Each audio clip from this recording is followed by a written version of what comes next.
Welcome to the Social PropertyPreneur podcast. And here is your host, social media queen, property investor, and entrepreneur, Laura Muse. Hi everybody, welcome to the Social PropertyPreneur podcast with me, Laura Muse, and today I've got a very special guest who I'm privileged to become friends with over the last 24 months. He is a multiple business owner, a property investor. He's an SME consultant. He is a doting dad and husband. Completely lost my train of thought. And he's also a mentor. If that's not enough, he also is a pretty good skier. So I would like to introduce my friend and the fabulous Mr. Steve Pardoe. Hi. Thank you for that very warm introduction. Not sure about the skiing part, I must add. Skiing's not quite there yet. I believe we're just like, husband. The word just completely just escaped me. Sorry about that. No problem. So Steve, people who don't know you, do you mind just sharing a little bit about you, how your property journey so far, how you got into it, and obviously you're based out in the Middle East and how that kind of came around? Yes, yeah. I suppose without going into too much detail, I've owned my own business or been self-employed for near on 18 years now. So pre all of that, believe it or not, I was actually a sales rep for a medical company. So I used to sell surgical instruments. So that's what got me into sales and recruitment before that. And then I started up my own business back in the UK in sort of 2005, which was natural stone actually. So granite, marble. I used to visit China back in the day before Alibaba and Amazon, and used to visit India as well. Used to import all the stone into England, and that led into like granite worktops, marble worktops. We also did tiles back then. That led into cutting it and installing it for people. That led into kitchens. That led into interiors.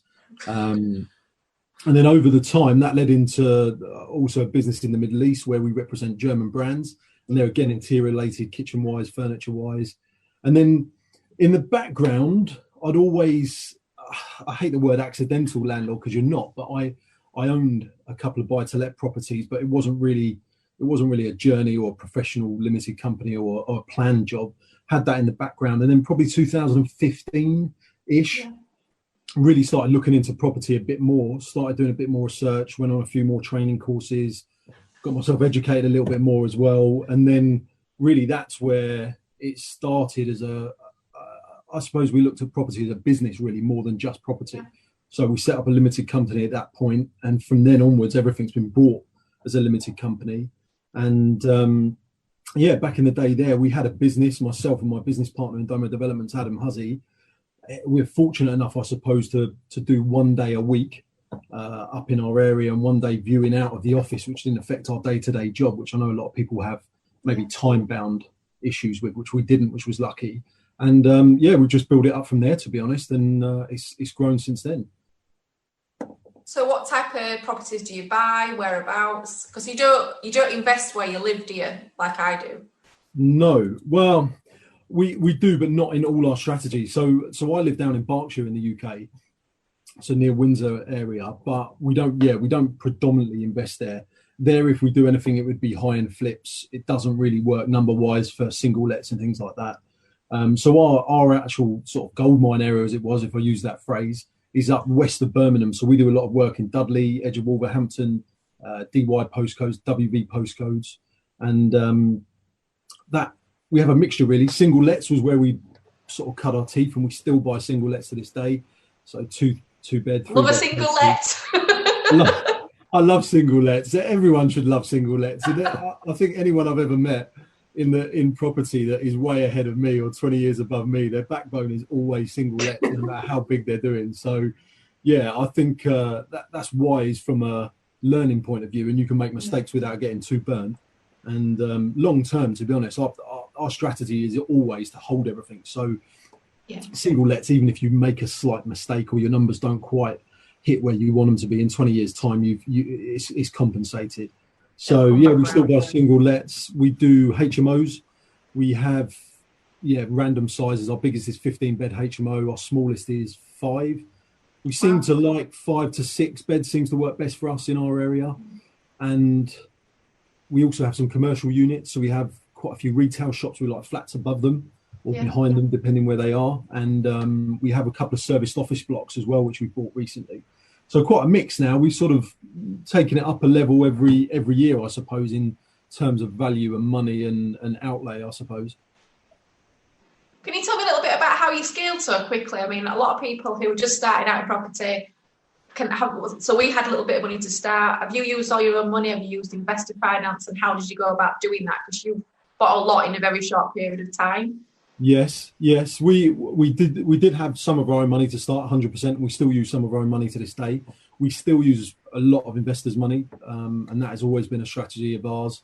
So yeah, we work with investors both abroad and in the UK. I think probably one of the quickest things we did with scaling up was just really focusing. So we didn't really deviate from a plan, and we were very, very dead set on a plan. We nailed down. We spent a lot of time focusing on our sort of area as such. Did a lot of statistics, unemployment, employment, housing market there, rental market, yields, what the house prices were. We did a lot of research, nailed down our area. I think actually back then myself and Adam even booked into a hotel for about 10 days and literally walked the streets, because there's a lot you could see when you walk the street, and there was a few streets that we thought was going to be our little golden patch, and actually when you walk them you realize that it's probably not our golden patch. that was a good tip, I think, as well. Someone recommended that to me and we did that as well. So and then I think we were very almost laser guided on what we were doing. We went the same day every single week to our area to see the same agents. So initially we saw a good 20-30 agents, and we narrowed that down to about 7 or 8 that we knew were quite good. And we saw the same people week in, week out for at least 18 months, I would say. So, wow. And that, Because a lot of people don't do that, do they? They're not consistent by doing that. I think you need to really create credibility, and especially, I mean, there's always a joke about walking into estate agents when everyone walks in and says, "Oh, I'm a property investor. Give me all your cheap property." And especially with someone like myself, if you go to the Midlands with a southern accent, they've heard 25 people a week walk in and say they're a property investor from London. So you need to break those barriers down, really. And we used to use that as a bit of a joke. We'd actually walk in and say, "Yeah, I'm from the south. Yeah, I don't have a Midlands accent. Yeah, I'm a property investor. Yes, I've got millions of pounds. Yes, I'm not." And normally that would break the ice, but it did. Yeah, it was really consistency, to be honest, and a focus. So once we picked the same day, like I said, every week, we let the agents know we were there every week. We'd see 5 to 10 properties if we could that day, sort of one day and overnight, maybe in the morning, because we'd stay up there overnight. It's not too far from where we live. It's about an hour and a half, but it was still, if you've done 8 or 9 viewings in a day, it's a long day. And yeah, it was really all about relationships, to be fair. The agents to this day are still people we get a lot of work for. Most of our deals still come through the agents, and off-plan stuff that's not even come on the market yet. And it was really just, I think also we paid for good advice back then. We used good tradespeople. We didn't cheap out on that. We used good brokers. Didn't cheap out on that. We used good accountants, very expensive accountants, and set up a good structure.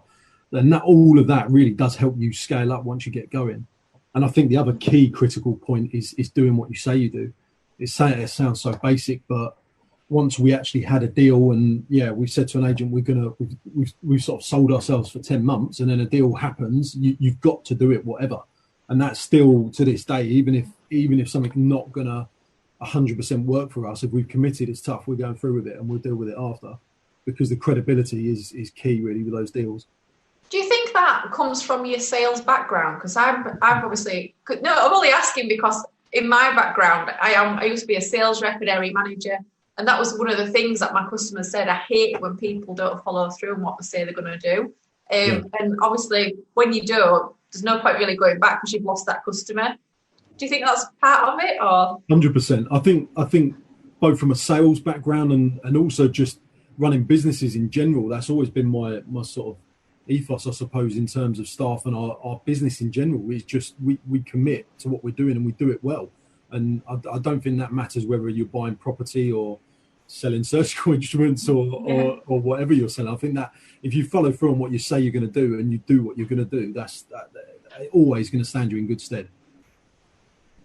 So obviously you spend a lot of time in the Middle East. How does that affect your property portfolio and management? Obviously your property's in the UK, you're currently in the Middle East. How does that work?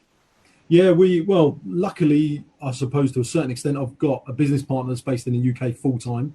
I'm actually moving back to the UK full time in July, actually this year with my family. But in general, I travel a lot. I travel probably back to the UK every month anyway, so I'm there for a good week or 2 weeks every month. And I suppose a lot of what we set up can be done remotely. A lot of the things we sort of invested in quite a while, like the company structure, like our accountants, our brokers, solicitors, our CRM system. I know you're a fan of Podio. You were the one that mentioned that to us as well. Like, I think those kind of things are critical. Yeah, and just I think our admin, our contracts, our digital way of doing things, a lot of that really, most people that deal with myself probably wouldn't have a clue whether I was based in America, England, UK. It has no relevance at that moment. Obviously, viewing properties, if it was just myself, I'd be limited to when I come back, and I'd probably end up using a reliable source of someone in the UK. But Adam obviously does that part majority, and I do when I'm back. And we've never self-managed properties until probably about a year ago when we set up our own lettings agency. But even to that, we have staff in that sense, so we don't self-manage it. So that has always been we don't manage our own HMOs. We use a specialist HMO letting agency for that. Single lets we manage ourselves, and the commercial units a bit of both, depending what they are. So that's helped as well, because again we can be anywhere with that instance. So yeah, it's unusual, I suppose, but it's not undoable. And I know there's a lot of people in the UK that say, well, I live here and I want to work in here, and even if someone's buying in the north of England, they live in London, it's a 4-hour drive, it's a plane flight. So everyone has those issues. You just got to work around it really and see what works for you, and just commit to it really. It does mean you've got to lose some of your time. I travel a lot of nights, weekends. It's just a bit of a sacrifice at that point. So do you mind me asking a little bit about how you met your business partner? So obviously a lot of people get into property on their own, and then they decide that maybe they want to do it with someone else, kind of. Do you mind just sharing that? Yeah, well, Adam and myself have known each other for, since coming on 20 years actually. And my stone business in the UK, back in the day when we first set that up and I actually moved into the first ever warehouse we had, I'd sort of convinced Adam at that point to stop his university course in biochemistry that his mum and dad were not particularly happy about, and come and join me really. And then that was the year when I had a massive, a little bit more, I won't go into detail, but I had a massive accident on my leg. I had a huge granite slab fall on my leg, so I was in hospital for probably 16 months maybe on crutches. And so that's when I met Adam. So Adam had like a ring of fire, getting dumped into a business where I was not there, and pulled him out of a university course. And then we've known each other since then. So we've been business partners and working together since then. And then that sort of moved into the property side. And it's just luckily I have a really good relationship on that. I think if people are looking at business partners, especially in property and so on, you definitely need to take your time, because if you're buying a limited company like us, there's a lot of legal structure to it. There's a lot of tax implications. So I think you need to pick very wisely. It's not. I remember a chap actually I met quite some time ago said to me, "You've got to treat it almost like a marriage, because if something breaks, you ultimately going to have to divorce the property and divorce the company." And it's something you really need to take time on. However, if it works, I think it's key. Like obviously you do stuff with your husband. I think having two of you is undoubtedly better than one. It must be difficult for people doing it on their own, I'll be honest. I'm glad I've got someone I can kind of confide in, rely on, lean on. I agree. I don't think it's undoable on your own, but I just think you still probably need to network a lot and get some good people in certain parts of the business that can help you, even just sporadically on once a month or whenever you need a bit of help. And there is a lot of people in property that will do that. We help people all the time. It's something we quite enjoy, and it's not something we expect to get money out of or earn out of. It's just because people helped us and we want to do the same really. In regards to funds, so we've obviously touched on the investors slightly. I want to just dig a little bit deeper. So obviously the main thing when people get started in property is they say, I can't find any investors. We haven't got any investors. I said this question. I think we all said that. We all said that. Because you've got quite a diverse range of investors, really, that do different things. Can you talk through that, how you found them or how they found you? We very similar to you. I mean, all of us, I think, when you properly get involved in property, you start finding the deals and then you start panicking that you can't fund them.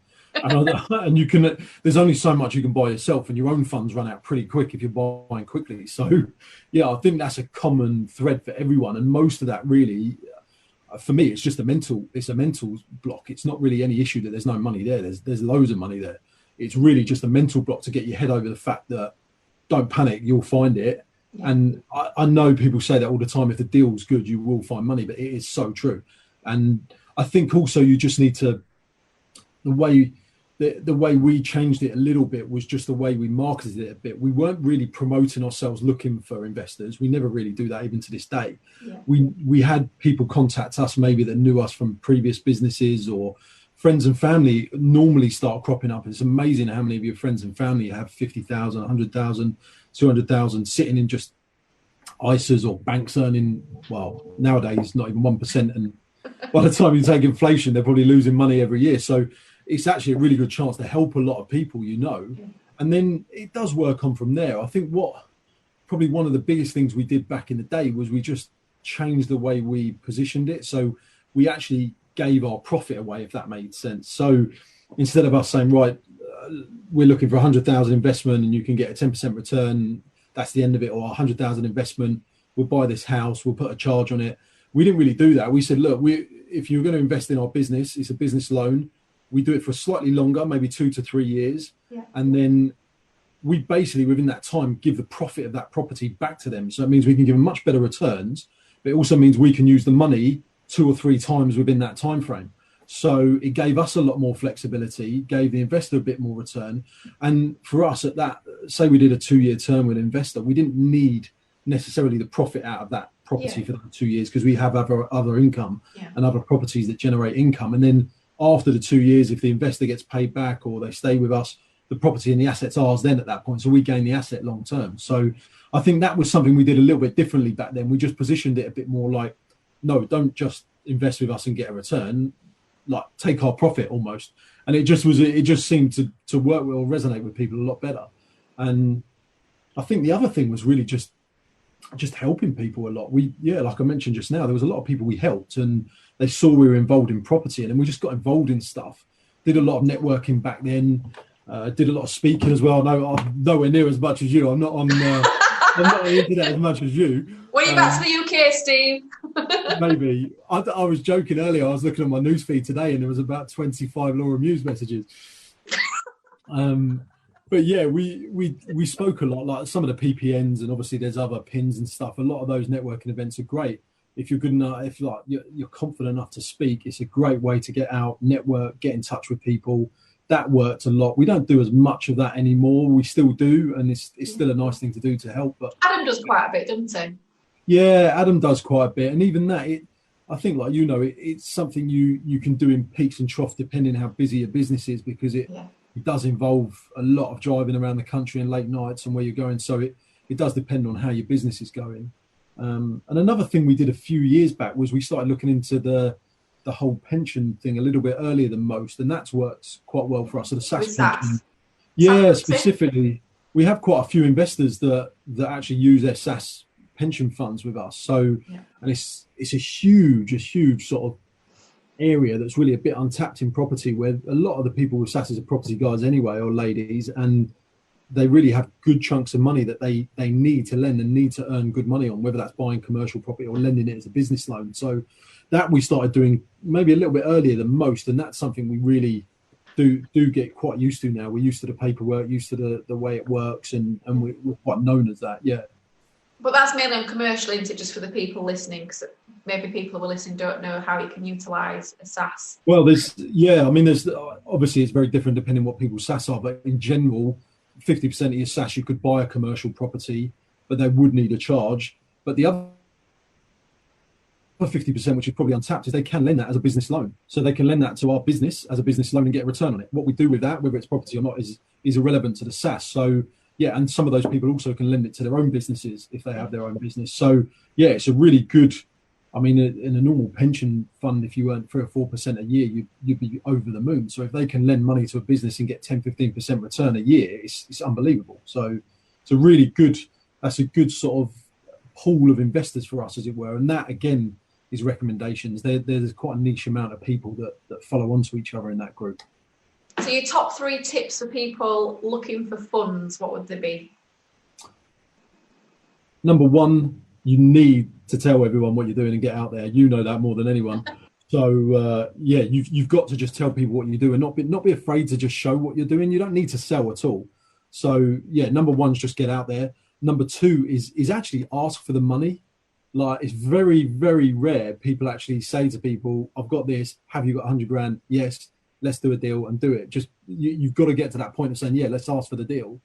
And I think 3, probably find a way that you I hate the word sell, but sell your idea. It's got to work in a slightly different way. Don't always look at the just standard fixed return or a charge on a property. That doesn't always work, and that isn't always the best thing for you. And it actually, for the investor, it's not always the greatest either.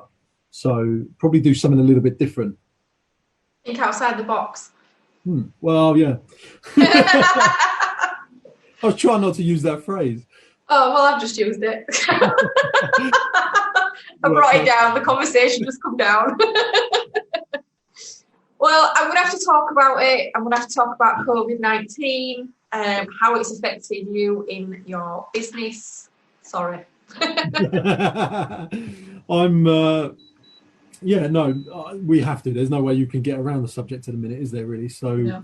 I think firstly for us, when obviously the news came out and we took it quite seriously, and I think everyone could see it was going to go one way. We pretty much straight away just focused on getting hold of the tenants, speaking to our tenants, communicating with the tenants on all the levels, our commercial ones, residential. And it was more about, right, this is what's going on. This is what we can do. This is what we can do to help you. If you need help from here, we can help you get that. This is your other options. This is what the government can do for you. So initially we were quite quick to send out phone calls, emails, give all our tenants information on, look, we're here to help. But on the flip side, this isn't just about free money for 3 months, because I don't get free money. So it has to balance for everyone. So we were quick to get information out and also to help anyone that needed it. Our single lets, to be fair, haven't really changed. There's not been much issue. I haven't, and people who say single lets is not a good strategy, I think in this time is 100% proved. It's probably the most rock solid one. Very true. I didn't even think about that, but yeah, that's a very good point, because they're normally quite settled families. They're not moving. They've got no intention of moving, and so yeah, like you say, they're quite secure in the time. We have single let wise, the only issues we've got are ones maybe that were mid flow. So we had sort of one that completed just when COVID kicked in, and that should have been, say, a 2-week refurbishment. It's probably dragged on for 7 weeks because of materials and labour and stuff, and that's in an apartment block, so it had a few other issues. So that's been a bit of an issue. Yeah. We had one we completed on actually only 2 or 3 weeks ago, which was delayed because that should have happened ages ago, and just solicitors and lenders have been ages, and now getting into the property is a bit of a tricky, but it's getting easier. So that's been affected. And also we've got a tenant that moved out, so we had a vacant property, and that's probably a bit slower to fill, and one other that we're trying to fill is a bit slower to fill, and some of our agents aren't working still, and it's a bit tricky with that, because if they're not independent and they're on furlough, they're not really allowed to work whether they want to, which is a bit frustrating to say the least, because we use them to let our property. So in terms of what we have rented, not much effect. The ones in the middle that are this sort of awkwardish period, yeah, fine. It's a couple of months delay. It's not a big deal. HMOs, actually, ours haven't fared too badly, to be honest. What type of tenant do you have, though, Steve, in your HMOs? We usually have all of our HMOs in our areas. None of them have en suites, so they're not professional level. They're usually blue collar workers. So yeah, we normally have a lot of sort of retail workers, factory workers, industrial workers, or younger people that have just moved out. And touch wood, it seems to be very normal at the minute. We have a normal cycle of people coming in and out. Bit more tricky to fill any empty rooms at the minute, just with viewings, but nothing more than that. They haven't been too bad. Probably the biggest thing we've been affected is our commercial stuff, really. So retail shops, any of our retail shops, obviously they're all shut. And some of our office blocks and serviced office blocks, especially one serviced office block, we have maybe 3 recruitment companies in there. So obviously recruitment is almost non-existent at the minute. So those sort of tenants we have helped quite a bit. We've offered a lot of them either the choice of, say, 50% rent for 3 months or a payment holiday for 3 months, but then they would need to repay that on the rest of their term. And then a few of the ones in our serviced offices, so one of the recruitment companies had 3 or 4 offices. He wanted to downsize to just 1 for the minute, so it was great. We let him do it and we helped him do that and didn't penalise the contract or stuff like that. I think one of our retail stores, we've worked out a bit of a deal in terms of they're not really paying rent at the minute, and when it comes to them opening, there is some work they needed doing on the roof, which I think they're going to do, and we'll offset that against some of their rent. So we're just being a bit creative, really. I think the key thing for us as well was to keep cash flow on those properties. So for us, even though we maybe are giving 50% rent off, which sounds a lot, yeah, but something's better than nothing. 100%, and I think also the tenants preferred that. We keep some cash coming in, and also I do think more commercial companies are going to struggle catching up more than they would paying 50% at the minute. So if we had a couple of tenants with 4 or 5 months left on their contract, they'd almost have to add another 50% every month to their rent to catch up, which I'm not sure is going to be that feasible. I think it's probably easier for them to pay 50% now and carry on when they get open. So, yeah, I mean, I'm quite optimistic in a sense. I'm not taking it as a negative. I think it's good to stress test your properties and your portfolio as well and see where the gaps appear. Commercial wise, I think that's always the risk, but there's a higher reward usually on those, and then less hassle with the tenancies. So when something crops up, fine, you can deal with the issue then at that point. In your commercial, is there any brands, or are they independents or? Mainly independents. We do try and get brands, or always. A lot of the time, if we're taking on a retail premises, and we have some near high streets or just on a high street, we usually already go to some of the acquisition departments of some of the big brands and just put the properties out there to see if the size is right, this is right. But no, not all of them at the minute. There's one we're looking at buying actually that one of the supermarkets I think was quite keen on. All right, okay. Obviously, if you can get a branded tenant on a remortgage, helps massively. It does help. It really bumps up your valuation. So that's always what we try, but it's not always possible. Most of ours are independents. Cool. So, how do you see, obviously, something is going to happen in the property market. What is Steve Pardoe's predictions? You can't put that on me. No, what do you think might happen? What opportunities do you think are going to arise? To be honest, like I said, I'm very optimistic in a sense because we look at everything very long term. So for us, the property market in general, I'm not looking at this year, next year. I look at it as 100 years. Like I'm not selling my property ever. So I can only really look at data in the past, and you have these peaks and troughs and recessions. And the UK property market is very strong.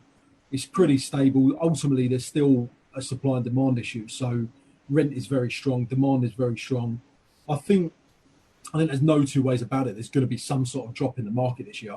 I can't see how there can't be, just from a sentiment point of view alone, regardless of whether property transactions go down. I think the amount of fear that's in the market is going to stop people buying. It's going to stop people looking. It might stall people. Maybe they won't stop forever, but they might just stall for a year or two. So those are going to have an impact. I don't think we've really seen a lot of it at the minute. I think definitely not. We were sort of in this furlough sort of stage where I don't think really everything's bitten yet in the economy, and that will probably back end of this year, maybe early next year. I think we'll start to see that. We've already, some of our commercial stuff we look at and the bigger stuff, commercial agents are already ringing us saying people have pulled out, or this is back on the market now and this. So some of the bigger ones we've seen people pull out. Actual residential market wise, I mean, the UK is so split anyway in general. London, you're bound to see a bit of a drop because the prices are so inflated anyway, but that's all relative. And I think further up north in the Midlands where we are, probably it's always 6 to 18 months lag. So you probably won't see that till next year. There was quite a good report actually. One of the auction companies did a while back. I think I posted it on my Facebook actually, where they were looking at the history of property data with viruses over the last few years. And actually it showed very little property dip when there was a big virus. The only difference in this instance is there wasn't really ever a lockdown and there wasn't this whole stalling of the economy. So I think I'd be pretty silly to not expect there to be some sort of dip. Am I worried about it? No, not even remotely. And it all comes down to what you buy a house at. If you buy at the right price, the price in the next year or two is irrelevant to us. Even if we buy something now, we're looking at a minute, and we probably will purchase stuff in the next month or two. Even if it dips 5 or 10% in the end of the year, it's not going to affect us. We would have bought it at the right price, and long term, it doesn't affect us, and the cash flow's there anyway. So, I think from that point of view, I would say don't back out. Keep, like I said earlier, don't deviate. Like, we don't deviate at all. We try not to sort of like a steam train. Yeah, and I think sometimes you can listen to too much noise and too much news and just there's a lot of scaremongering going on, and I think that's what I've found, especially in the last few weeks, is people have either taken it and are pushing the businesses forward, or have completely retreated. Yes. There has been a definite divide between people. But yeah, what's your thoughts on going forward with serviced offices? Do you think there's going to be a bigger opportunity for people to get involved in them? Yeah, well, funny enough, I'm actually quite optimistic that will our units there will be pretty full actually in the next couple of months. Usually, after the last recession, actually a building we bought in December, the guy who owned it had it after the last recession, and he said actually the 2 years after that was his best ever period to date. Because I think after a bit of we've been expecting a bit of a recession. It's sort of due really last year, maybe this year or next year, and then Brexit held it off, and maybe this will stem it. I don't know how bad it will be, but usually in those times, you normally get offices downsizing. I think companies that have stock, staff, big premises, big warehouses, this is the times when they think, wow, those fixed overheads are too high almost. So I think as well what it has proved is that actually people can work from home and still be productive. Obviously, a lot of businesses never let the staff work from home, fear of them not doing what they say they're going to do. But actually, This has proved people probably can be, if not more productive at home, and it's saving the business money. So my personal thought is I think there's going to be more demand from businesses closing what they've got and using serviced offices for the staff. Yeah, I think so. I think there'll also be probably I hate to say it, but I think some of the sort of more creative strategies will come back. So like lease 100%. Options, rent to rent, maybe delayed completions or assisted sales, things like that. I mean, lease options, I'm a massive fan of if they're done in the right way, as long as people don't abuse them, as long as your morals are correct and you've got an intention to buy it and you're doing it for the right reasons. And I think some of those things are definitely going to kick in end of this year, and that so people, if they've done them previously, will be great. This will be a great time for that. And anyone that's not done it, it'd probably be wise to get some knowledge and get some training on that, I think. And also a lot of the older landlords that have been bailing out or pulling out of their portfolio because of the tax reasons the last few years, this probably is the last nail in some of their coffins to just get rid of stuff because they've earned their money and they're fine. They just don't want the well, as of it was April this year that it came into full effect into Section 24. So really, I mean, they were in lockdown when this happened. Yeah, exactly. So I think we'll probably see a few more portfolios come on, not massive, sort of 5 to 15 property portfolios. I think we'll get a lot more options to buy those, which we like. And then, I think lease options, we don't do a massive amount of rent to rent, but I think that's a good option for people. We do delayed completions, and we have done assisted sales before. They're quite good. I probably prefer lease options because you do own the property eventually, whereas the others, you normally sell it. But I think the market will be fine next year. I think it'll pick back up, but I do imagine some dip this year, early next year, and I think different parts of the country are going to get affected very differently. Cool. So, Steve, what is next for you? Probably 4 things. Continue to help others. Property, probably number 2. Some consultancy more, number 3. And SASS pensions, probably number 4. So, Yeah, I think helping people, we always like doing that anyway, like that, especially when I'm back probably full time in the UK. That's something I really enjoy. Myself and them, both on a property side and a business side, we always do that. That's something we really quite enjoy, to be fair. Especially with people that really, I think we went skiing, actually, you and me, earlier in the year, didn't we? There was one chap on the ski trip who really caught everyone's attention, had that little spark in him, and he was a lot younger than us. And he's definitely going great guns. Yeah, exactly. And I think it's people like that where you see that. I see a bit of me in him when I was that age, and I think, God, if I'd known this back then, I'd be flying. So I love working with people like that where they've got a real desire and a real like inner little bit to them that you can work with. Property, 100%. I mean, I love property in general. I love buildings. I like buildings in general. I think we've got our goal is 20 million portfolio by the end of 2022. So it's pretty big task for us on that. We're probably at about 4.5 million, something like that now. So we wanted to really ramp that up this year by another 3 or 4 million, but I don't know what's going to happen with completions now because everything's delayed. But yeah, next year and the year after, we want to crank that up. We'll still be buying single lets. I think we'll probably. Just that was my question. Is that through commercial or? No, everything really. At the minute, most of the stuff we're looking at is a bit more commercial. So it's blocks of apartments. We're doing a lot of shops with flats. We really do like those. They work quite well, especially if the shops are small. And commercial, in a sense of industrial estate, small trade units.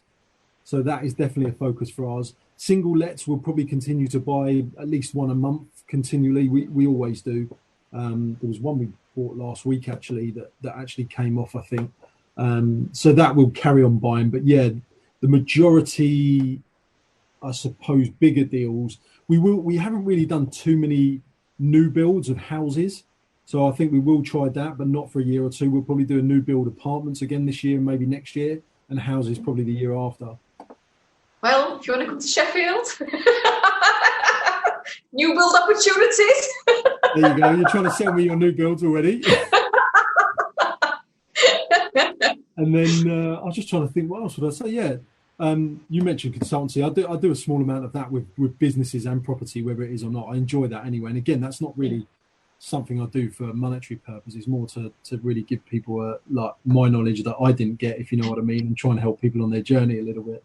And yeah, I mentioned SASS pensions earlier from an investor's point of view, and SASS pensions is something actually from my own personal point of view that is something it's such a powerful tool. So I think our own like family SASS pension will be set up by the end of the year, and that is something I'm really going to focus on the next couple of years. I think anyone with a business or a property business and another business, I think it's a really great thing to get involved in. If you see the power of how much you can put and the tax advantages to it as well. It's a huge platform that not a majority of people are on yet, and there's still not a massive amount of information at the minute. I think there's 1 or 2 books and 1 or 2 groups and courses, but not much. But it's such a powerful tool in terms of. We've been looking into SASS.